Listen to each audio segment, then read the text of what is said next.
Namaste.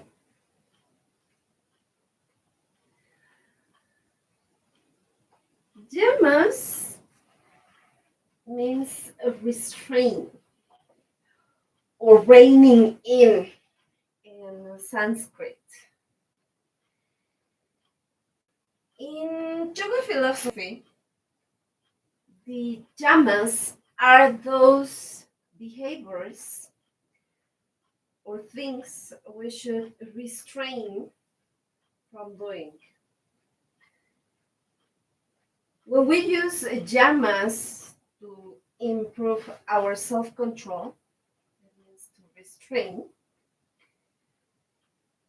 and purify our intentions, we can improve our character. Yamas are the first yoga limb in Patanjali Yoga Sutras. And today we will dedicate a moment to reflect on that, right? So let's get into a comfortable position. Yes, you can use your blocks. You can use any prop, any. If you need a blanket, a cushion, a pillow, blocks, feel free to use them, right? So we can sit comfortably.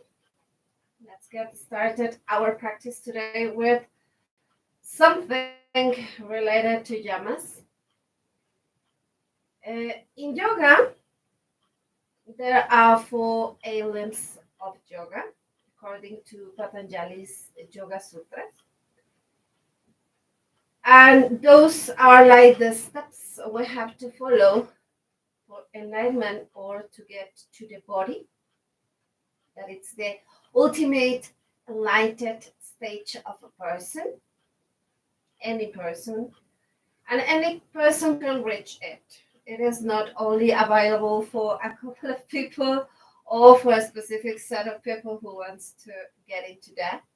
It's available for everyone, right? So the yamas, last weekend we start working and talking about ahimsa. Ahimsa is the principle of nonviolence. Nonviolence, firstly, against ourselves, against our body. And today we have Satya, right? And after discussing a little bit on how Satya works and what is it, what does it mean, we will find a link between ahimsa and Satya in asana practice. Obviously, in everyday life practice and also on yoga practice, but specifically into asana, right? So let's get started today. Namaste, right? I'll take a moment to read because I don't want to miss a detail of what I wrote for today's session. So I'm gonna read for a moment and I'll go commenting on that. We can start saying that Satya is the second yama, obviously. The word Sat in Sanskrit literally translates as true essence, true nature, and also the word Sat has the meanings unchangeable, it's very important, that which has no distortion, that which is beyond the extinctions of time, space, and person, and ultimately it is translated as reality. But the word Sat means more than truth. Yes, it is something unchangeable and pure, according to the laws of the universe. The idea of a universal reality is something common in Eastern philosophy, and we can define truth as the sum of the rules of the universe or the universal reality, that which pervades the universe and all its constancy. Quite interesting, right? In philosophy, Satya is a central concept that we can use to define the unchangeable, absolute truth. That which has no distortion, that it's between beyond distinctions of time, space, and person. In general, true is the essence of Vedas. Yes. And in that we can find a description of Satya as that is superior to silence. The bigger picture notion of truth that implies a higher order, a higher state of principle, or higher knowledge. Satya is what is what Satya is what one becomes aware of upon become a body. A body is the ultimate state we can reach as human beings, or well, as beings in the universe, and it's the enlightenment statement. Yes, it's the enlightenment state where we can reach the unity with the universe, that it's what it's body. And obviously, we have the word truth. Okay. According to the Yoga Sutras, the Hinduism, and the Buddhism, when one is firmly established and speaking truth, the fruit of actions become subservient to him. In other words, act as said, say as thought, and behave as thought and say. So this concept is like something in real life could be not hard, not impossible, but something we have to work on. What Satya, what Satya really means is to be coherent with what we think, we say, and we do. That is Satya. We cannot think in a way, act or perform in a different way, and behave in the opposite way. So we couldn't be like going from black to white to green to pink, but think yellow. It is something that it's not coherent. That it's Satya. Act according to your thoughts, behave according to what you say. It's that. I have two examples here when I was writing this.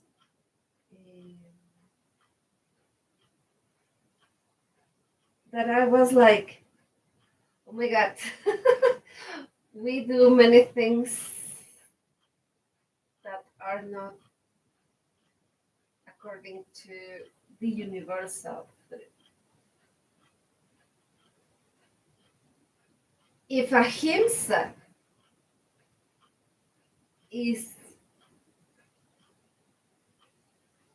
the act of non-violence, Satya is what we start doing after understanding ahimsa. Because once, sorry, because once we learn or understand that we should avoid harming ourselves or our environment, we start noticing how much we harm others by not telling the truth. I was thinking in different examples when I was writing these commentaries on Satya. And one that comes to my mind is this one. This is one of many examples. Yes. Imagine a person who goes saying, I don't believe in those who pretend to be the only ones to be holders of the absolute truth in the world. And you say, oh, that person is nice in what? It's saying, because it's nice. And one day, you find out that person started a practice, any practice you want. Yes, call it whatever you want. And the person starts saying, oh, this is the first thing I know that it really works. And it's the only thing that helps.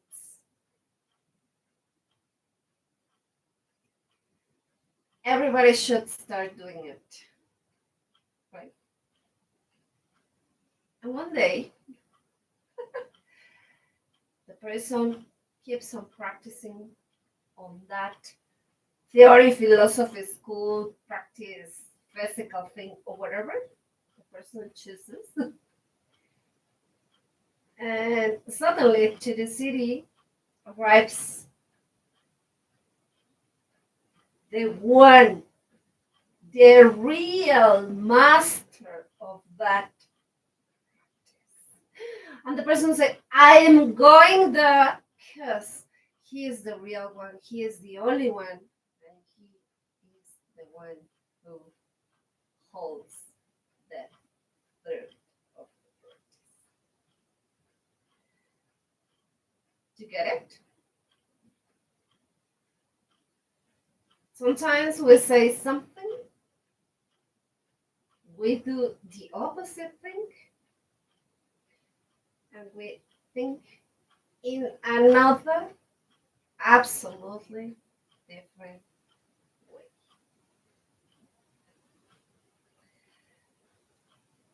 So Satya is that. How do you think you would get involved in yourself if you keep saying one thing, doing another thing, and thinking another thing? So this is like one of the most common examples we can find around. Of course, there is an absolute truth, but it's the truth of the universe, and that's all.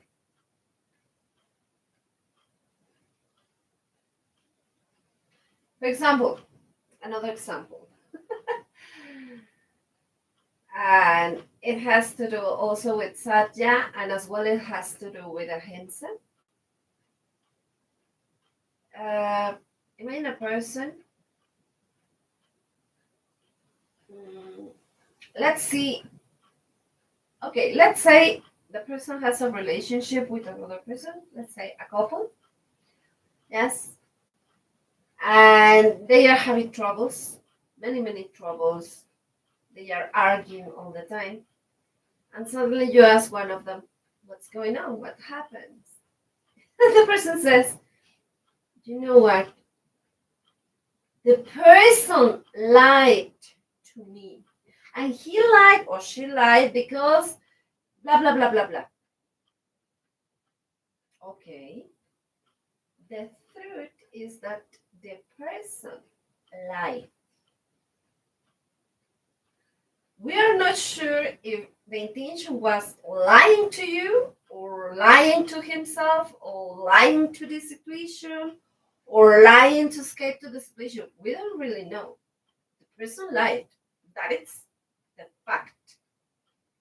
But not only you say the person lied to me, you say because you start giving reasons for the other person's behaviors. He lied is a fact.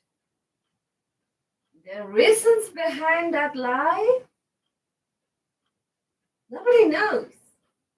You don't know. You don't really know. And you start conspiring against yourself. You start giving reasons for the lying. And you start harming with that.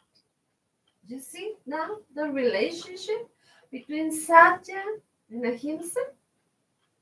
If we don't see the truth as it is, we start harming ourselves and harming the others.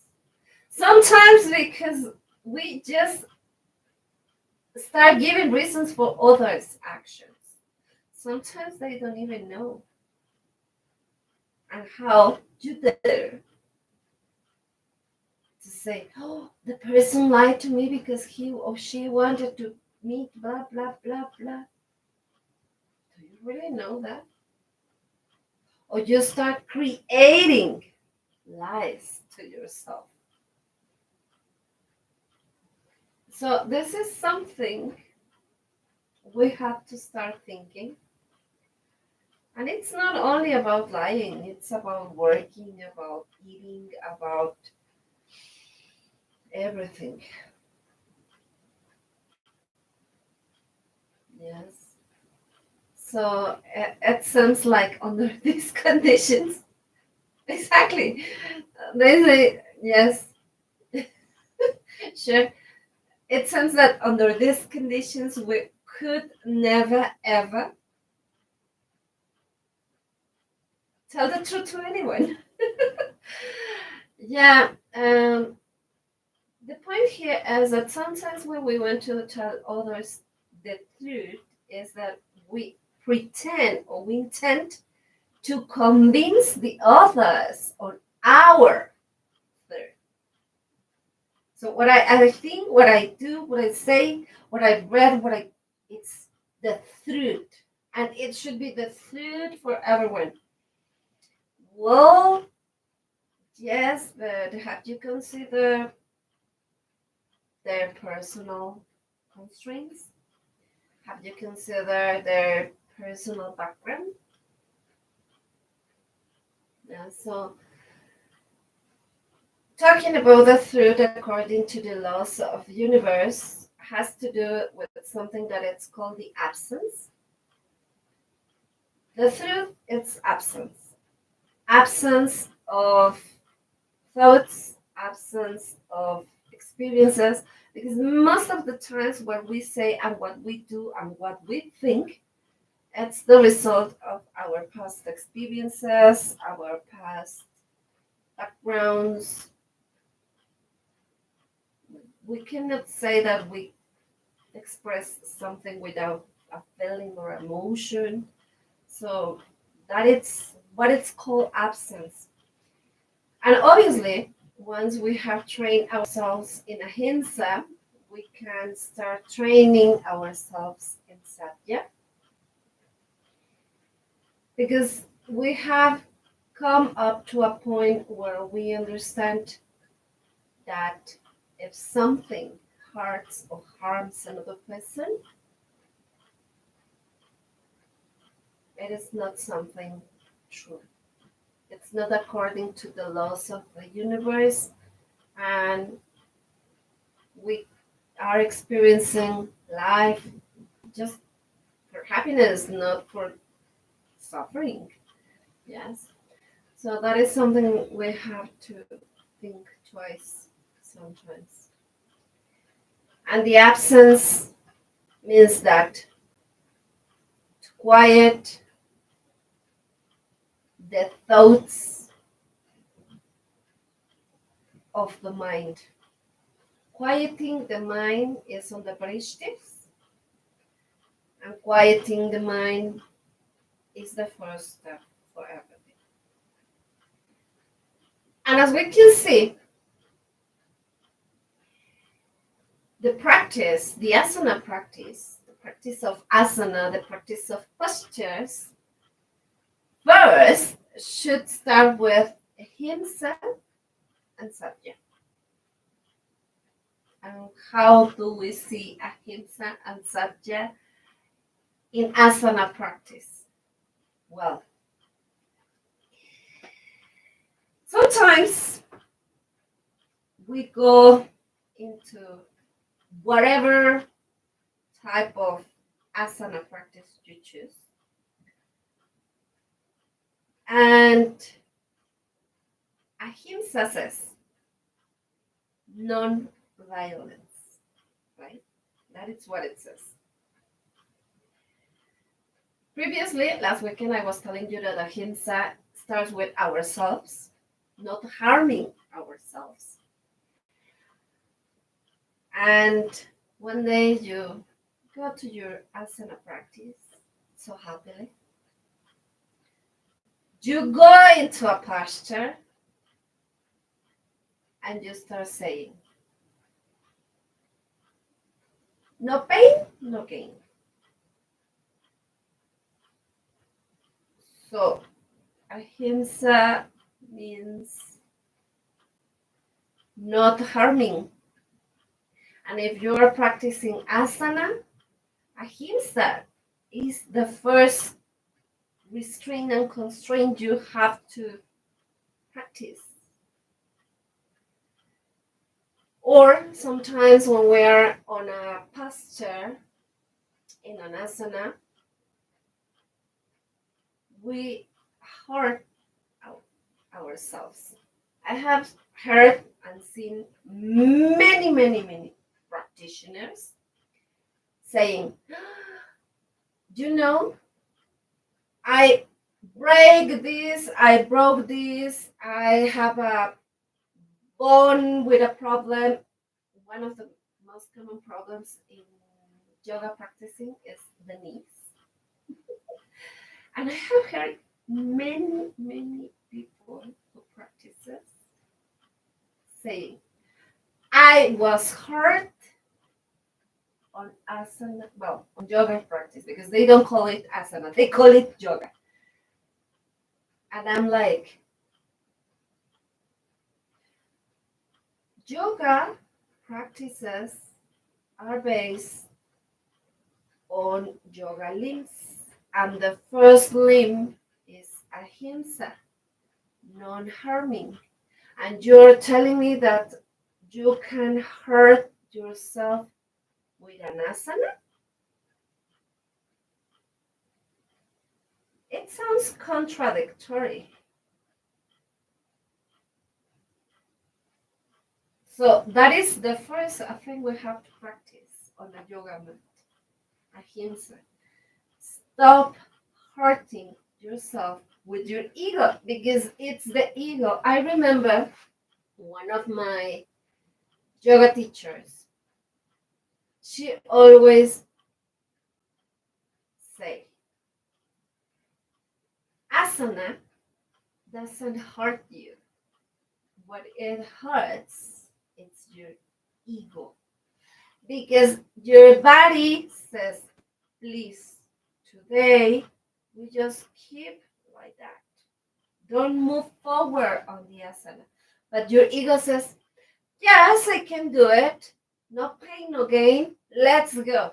And then you break a leg. You have pain on your knees. You have body aching. Many different things. So asana doesn't hurt you. What it hurts is your ego wanting to go deeper and deeper and deeper on a posture with your body without quieting your mind. Right? You get it? Do you know what I mean?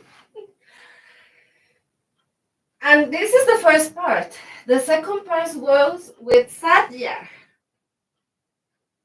the through. Firstly, you keep hurting on your asana practice. Well, not going ahimsa. Let's try Satya. No, I'm not practicing today because it's so cloudy and rainy. For example, today is so cloudy and rainy. No, it's so cold. I stay in bed and maybe tomorrow morning I'll try. Okay. And the same thing. Ahimsa says, not harming. You go into a posture with the thought, no pain, no gain. You are going against Ahimsa and you are going against Satya. This is basically how we behave sometimes. So this is something we have to keep in mind. The yoga limbs are organized in such a way that we can go from the so physical level onto the body state. But it needs to be step by step. If we hurt, we cannot tell the truth. If we cannot tell the truth, obviously we cannot practice aparinga, that it's detachment. And if we cannot practice yamas, how do we pretend to start niyamas? How we can start practicing good things for ourselves? And we cannot start practicing asanas. Not meditation, no dhyana, no sadhana. They are organized in that way for a reason. It wasn't just it wasn't just an invention. Yes, we cannot imagine Patanjali coming one day and say, we can organize them like that and just let them know it's the way and that's all. No, there is a reason behind that. We go from the physical to the body stage in certain phases. And we cannot skip one. We have to follow all of them. That's the reason why we have started first with the Ahimsa, with some specific practices to develop Ahimsa, firstly for ourselves, and then we start with Satya. Next week we're going on Asteya. Yes, I cannot tell if 1 week per Yama it's enough. I don't know. Some people can do it in 1 day. Some people can do it in a year. Some people can spend a life trying to work in Ahimsa. So each person is different. That is another thing we have to remember. Anytime in practicing, we have to adapt the practice to the person, not the person to the practice. And that is something Krishnamacharya repeated all the time. That is the only reason why there are many types of practices around the world. Because we cannot say, okay, if we practice this mantra, all the people that's going to get rid of a stomachache. We cannot say that. With this specific yoga practice, all the people can get rid of, I don't know, headache. With this specific sutra, all the people around the world get rid of backache. We cannot say that. We have to adapt the practices. Something Krishnamacharya's son mentioned is that sometimes people needs asana practice to get healthier. Sometimes they only need a mantra. Sometimes they only need a food, a specific food in their lives. Either integrating or taking it away, but they need it. Sometimes they just need to sleep.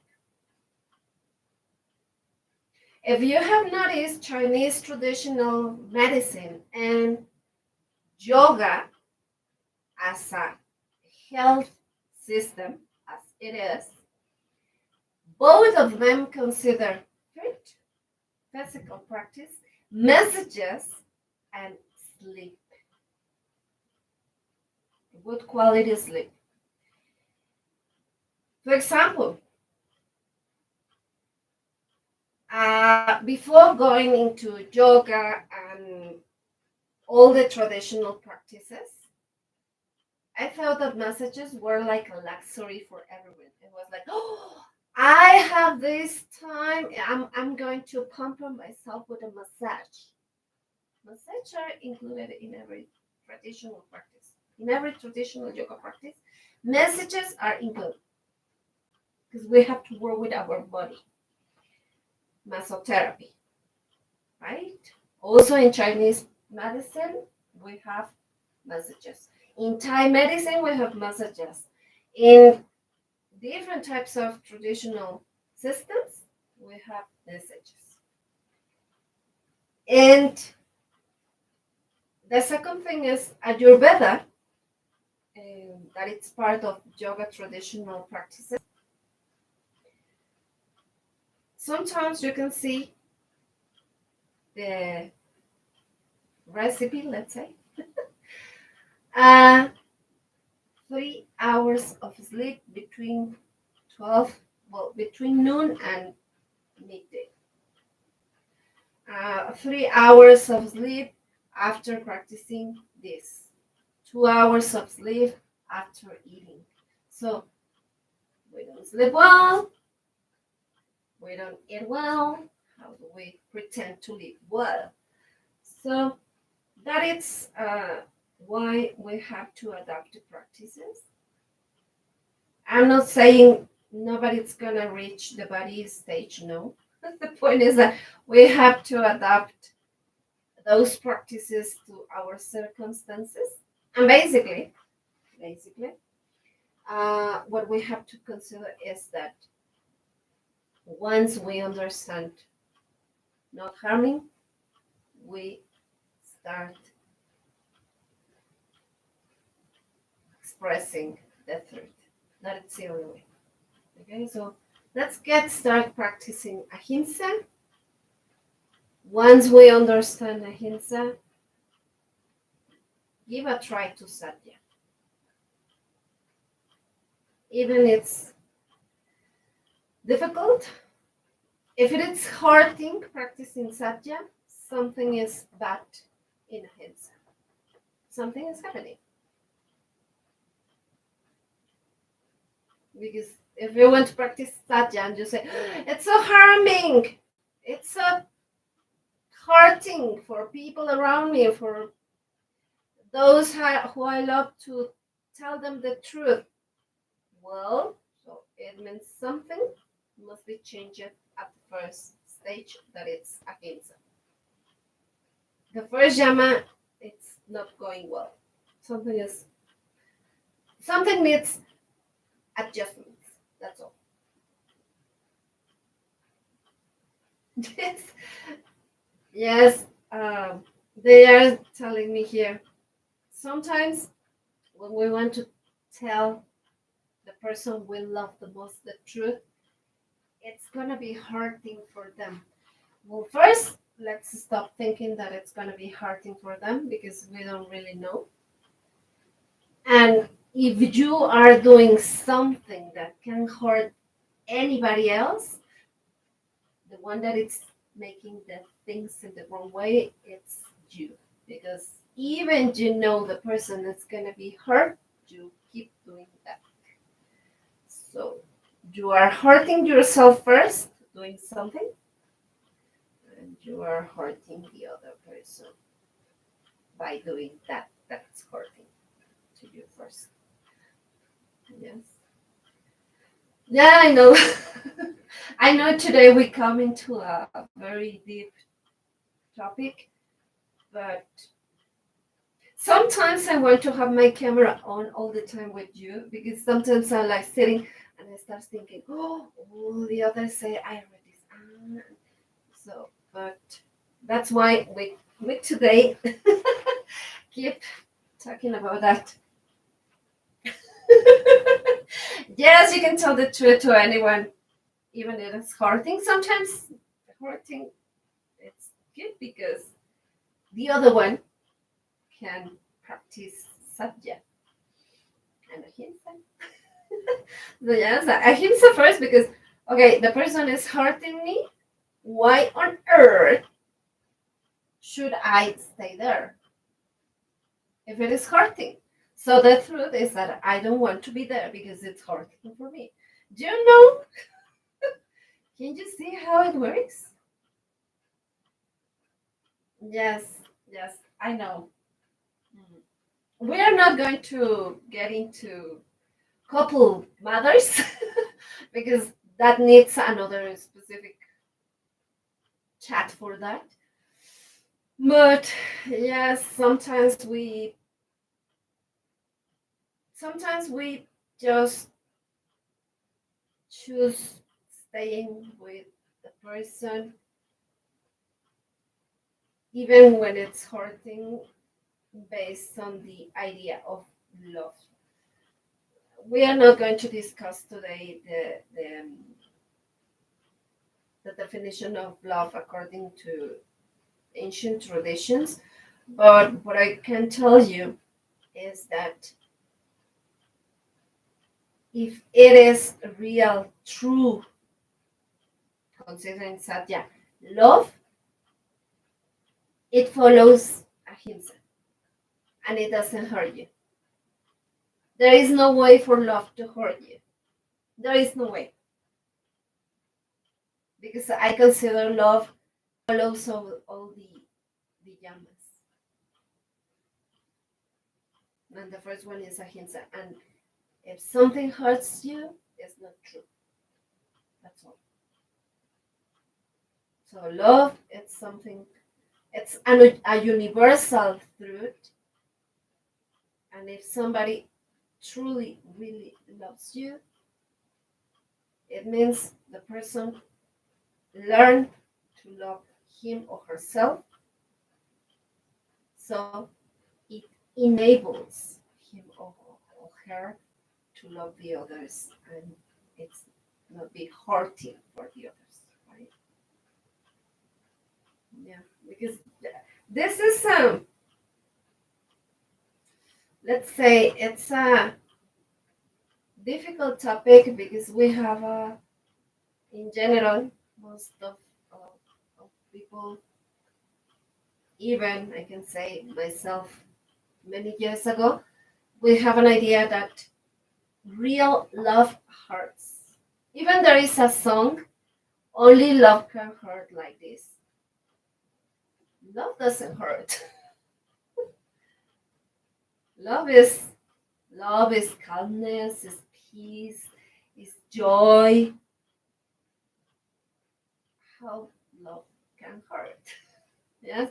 So we have many different backgrounds, thoughts, and experiences. Yes. So that's why I was telling you, we cannot say something as a truth if that comes with experiences, with emotions, with feelings, with anything. Saying that love hurts reflects the experience of a person or a community or a society or something who experienced pain in a relation which involved love or the idea of love. No? Yes, we can discuss that later because it's it's a deep topic. Yes, it's not something we can discuss in 1 hour or in a day. We have to consider many things. We have to consider the person's background. We have to consider many things. But something I'm sure is that if something is true, it's not gonna hurt because it follows. To come to Satya, we have to go first to Ahimsa. If we haven't gone through Ahimsa, for sure, the truth, it's gonna be with a lot of experiences and emotions and with a not so quiet mind. So it's gonna hurt. Satya is gonna hurt. Yes. And if it hurts, it means we haven't worked on Ahimsa. And we go like the other again and again and again and again and again. We have to start from there, right? Not harming, then telling the truth.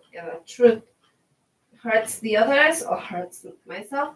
It means I have to go back to Ahimsa, check what's going on, and then we can move on to Satya. Okay. So yes. Let's get just to a quick practice I want to share with you. This is our. It is based. It is not the Brahma mudras completely. It is just based. This is a short practice we can use for us in the mornings to cleanse our bodies. Yes, this is one of the first things we have to do in the morning, clean our body. And we can do it in the morning just after waking up. You don't need to prepare anything for this. You don't need to go into a yoga mat.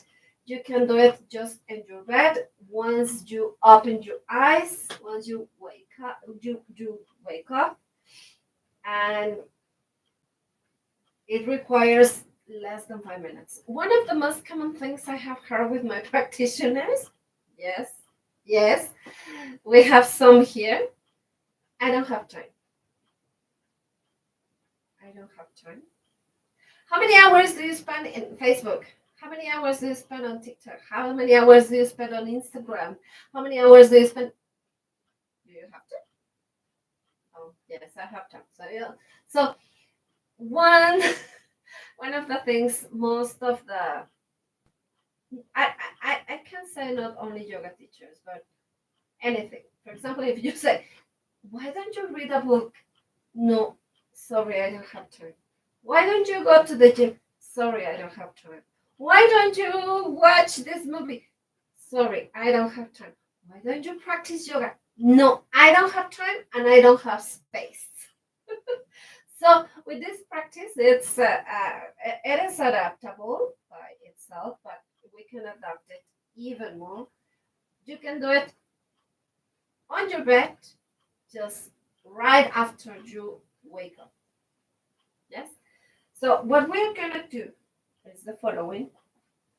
We can place a pillow under our with cross legs. Yes, just like cross legs.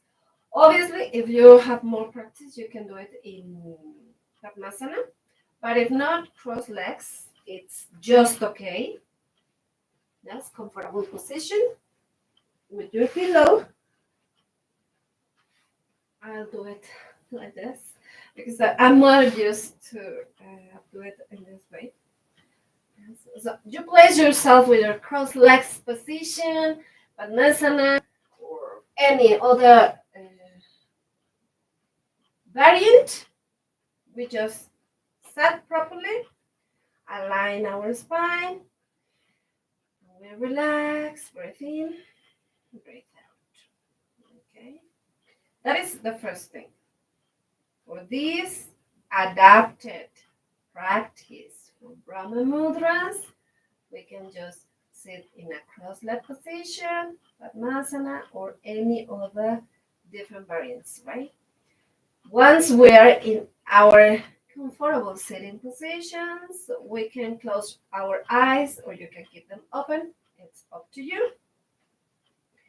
And we place our hands on our knees. We can just move. There we go. The first thing we have to do is go to the front, look to the floor, go back, front, back, front, back, front, back, front, back, front, back, front, and back. Okay, we're back to the center. Then we have to move to the right, to the center, to the left, to the center, to the right. So we go right, center, left, center, right, center, left, center, right, center, left, center, right, center, left, center, right, center, left, center, right, center, left, center, last one, right, center, left, center. The next one, it's gonna be circles, doing circles with our heads, but we have to do it slowly. Slowly means slowly. Okay, so we start, we drop our head, we start making a circle to the right, so slowly, slowly, slowly. There shouldn't be any space between our neck and our shoulders, just like this, yes.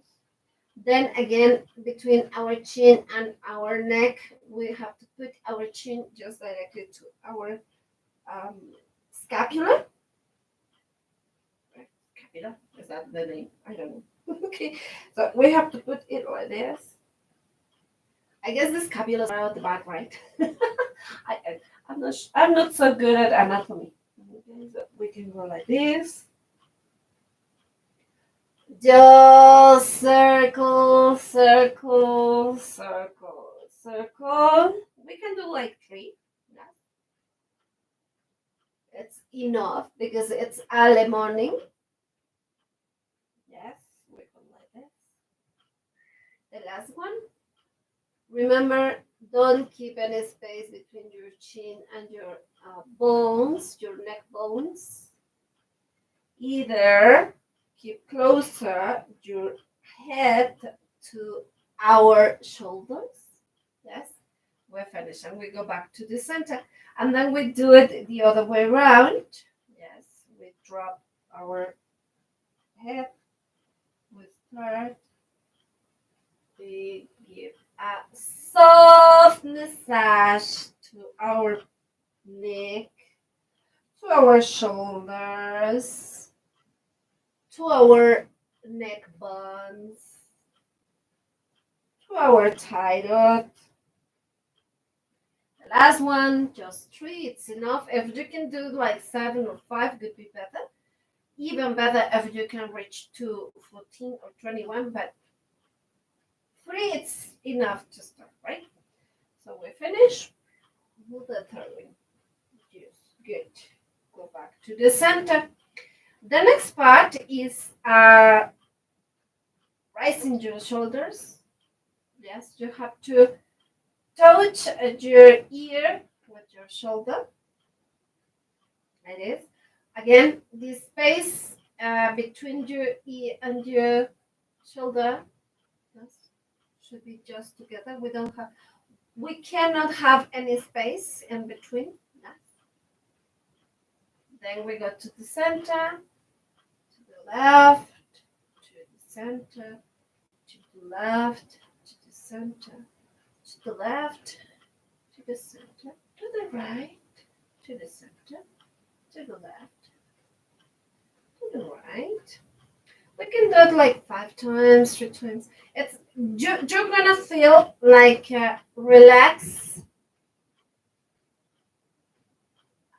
feeling and relaxing feeling on your back neck. It's gonna be like oh yes.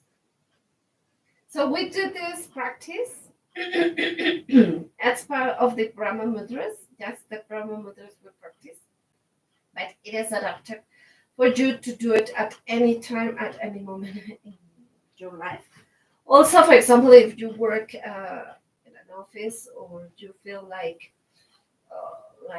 your neck is having troubles and you feel like you can yes you can do them when you're sitting on your office chair. You can do this, and we're gonna do like yes something not different but something we haven't done yet.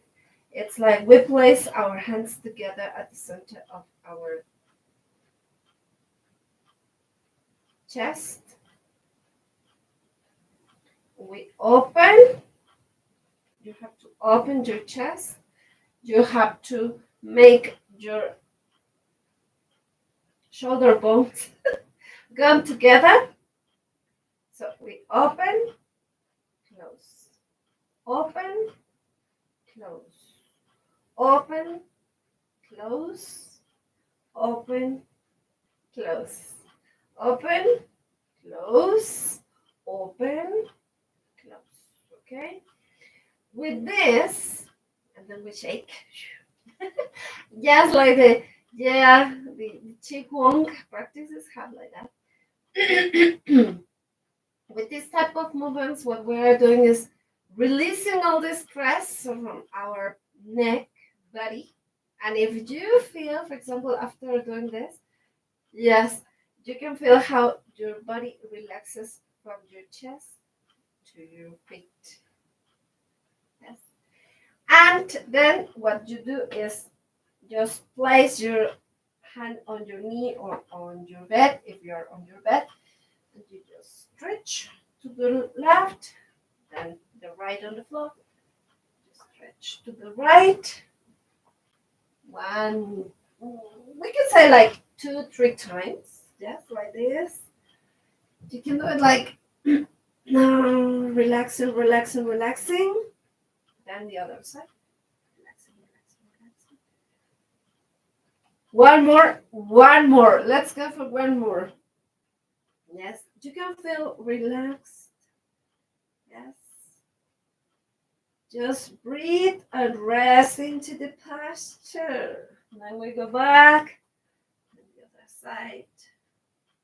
Breathe and relax into the posture. Yes. And then we can just move our shoulders. And then you're ready to start your day. So if you don't have time, you can try this adapted version of the Brahma Mudras into your daily life. Just after you wake up, on your bed, sitting on your bed, legs crossed, with a pillow on your hips, with a pillow on your knees. Just get started. When with that, what you are doing is cleansing, yes, or your lymphatic system. As well, you're releasing your body from stress, right? You are helping with blood circulation. That's one of the most important aspects. And as well, you energize your body to start your day. Okay, so that's gonna be all for today. I want to thank all of you who are here every Sunday. I know it's early morning, yeah. It's kind of early morning here. Yes, so thank you guys for being here with me. And for those who follow the live transmissions on our platforms, thank you very much. It's a pleasure to be here with you. I hope you can start practicing ahimsa and Satya. And obviously, have an excellent day. Okay, let's get enjoy our day. Thank you very much. Namaste. See you on the week with the practices for Satya and ahimsa, and see you next weekend with our regular practices on internet. Okay, perfect. Thank you. Yes, now, yes. Okay, this information is for the ones who are here at home. We are going to start with the practice. Yes. Just give me a moment. I need to say here.